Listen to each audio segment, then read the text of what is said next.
이 서울의 변두리에 있는 조그마한 이름 없는 성공의 신학대학이라고 하는 것을 가지고 뭘 할 것인가. 물론 뭐 그때 목적으로는 성공의 성직자를 양성하는 그런 교육기관이니까 그 역할만 하더라도 뭐 큰일이죠 사실은.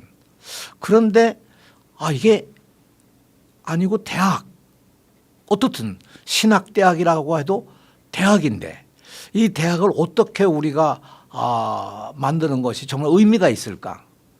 이렇게 그때 세어보니까 37번째인가 되더라고요 서울 시내에서. 근데 다른 대학들을 따라갈 수 있는 대학도 아니고 조그마한 대학으로 뭘 할 수 있을까 그런 고민을 할 때 그때 제가 신영복 교수를 만났습니다. 신영복 교수님이 1988년 흔히 말하는 통역당 사건으로 역사의 희생자가 돼서 정말 억울하게 20년 감옥 생활하고 나오셨던 그때 신영복 선생님을 만나서 1989년부터 신영복 선생님에게 저희 신학교에서 강의를 하시도록 만들었죠. 그때 신영복 선생님을 모신 건 뭐 대단히 무슨 뭐 용기를 낸다든가 뭐 무슨 뭐 그런 뜻이 아니라 정말 역사에 그렇게 고통당하고 억울하게 희생당한 한 시대의 인문학자, 그분에게 어떻게 역사가 보상할 것인가. 그럼 뭐 국가가 뭐 그 어떤 보상을 한다고 보상이 되겠습니까? 28살에 감옥에 들어가서 48살까지 20년간 감옥 생활한 그분에게 이 사회가 우리가 어떤 보상을 해드릴 수 있을까. 그때 제가 생각한 것이 이분이 감옥을 가시기 전에 하시던 일이 육사 교관을 하시다가 감옥을 가신 거거든요.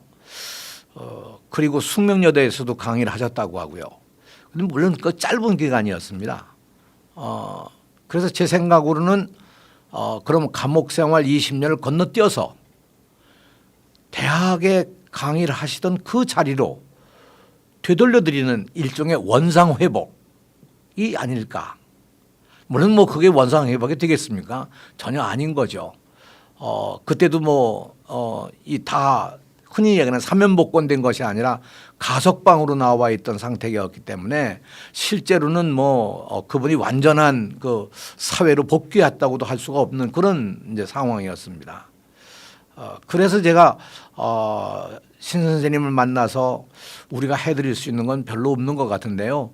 제가 아는 조그마한 신학교가 있는데 거기 오셔서 강의를 좀 하시면 어떠실까요? 그렇게 이제 말씀을 드렸더니 좀 뜸을 들이다가 내가 가서 뭘 가르칠 수 있겠냐 그러시는 거예요. 그래서 그분에게 그때 한참 평화신문에 연재도 되고 책도 막 나오고 그럴 때인데 감옥으로부터의 사색이라고 하는 아주 정말 인문학의 우리들이 읽을 수 있는 이 시대에 정말 지금은 고전 같은 책이 됐습니다만 그런 책의 내용을 가지고 감옥 생활 얘기하셔도 좋고요. 또는 뭐 세상을 바라보는 하나의 뭐라고 할까 이 인문학자로서의 어떤 입장을 얘기하셔도 좋고 혹은 젊은이들에게 뭔가 얘기를 전해 주실 이야기도 좋지 않겠습니까? 이렇게 말씀드렸더니 결국 본인이 좀 생각하시다가 그다음에 정하신 것이 중국 고전을 좀 가르치겠다 그러시는 거예요. 그래서 좋다고 그렇게 합의를 하고 1989년 3월부터 이분이 강의를 시작하십니다. 제가 그래서 그때는 육사의 교관을 하시다 오신 분이니까 사실은 그냥 강사가 아니잖아요. 그러니까 제가 교수급 강사로 모신다고 해서 이 연구실도 드리고 그때만 해도 요즘 같은 휴대전화가 아니고 사무실에 쓰는 일반 전화 그런 것도 놔드리고 이렇게 일상적인 생활로 돌아오실 수 있도록 해드린 것이 이제 성공의 대학교를 만들면서 신영복 선생님과의 만남입니다. 그런데 그것이 제 운명에도 제 운명의 길도 바꿔줬고 그야말로 성공의 대학교의 발전 과정도 근본적으로 바꿔 주신 셈이죠. 그분이 없었다면 오늘의 성공의 대학교는 오늘과 같은 모습은 절대 아닐 겁니다. 그분이 없는 성공의 대학교는 사실 상상할 수가 없습니다. 왜냐하면 신영복 선생님이 돌아가실 때까지 27년간 성공의 대학교에서 학생들을 가르쳐 주셨습니다. 그분의 강의는 그때그때 학생들에게 놀라운 관점을 만들어 주었고 세상을 보는 시각을 바꿔 주었고 사회와 인간과의 관계라고 하는 것을 어떻게 설정해야 하는 것들을 가르쳐 주셔서 정말 우리들에겐 때때로 정말 놀라운 말씀들을 들어왔던 것이 그때의 경험입니다. 제가 지금도 흔히 기억하는 것 중에 하나가 그분이 하신 말씀 가운데 더불어 숲 같은 것은 정말 우리가 늘 마음속에 새겨도 새삼스럽게 의미를 전해줍니다. 나무가 나무에게 말했습니다. 우리 숲이 되어 지키자. 이 짧은 말 속에서 나무가 나무에게 말을 했습니다.